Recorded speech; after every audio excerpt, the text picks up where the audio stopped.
अर्चना नाईक. मी सूर्य हॉस्पिटलमध्ये डिलिव्हरीसाठी आलेली. तेव्हा मी ॲडमिट होते डिलिव्हरीसाठी. मग मला कळालं की मला डेंग्यू शॉक झाला आहे.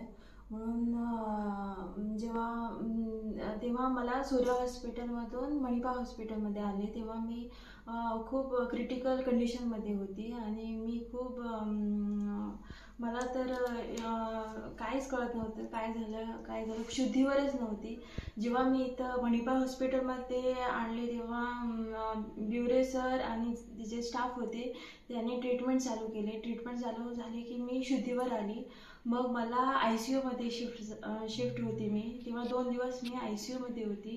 तेव्हा पण तिथं सगळे बिवरे सर स्टाफ होते, त्यांनी बरं ट्रीटमेंट मला दिलं. सगळं व्यवस्थित ट्रीटमेंट माझं झालं आणि मग मी 2 दिवसांनी जनरल वॉर्डला मी शिफ्ट झाली.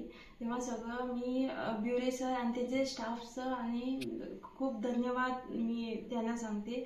कशाला एवढे ट्रीटमेंट मला मिळालं नसतं तर मी आज जगली पण नसती.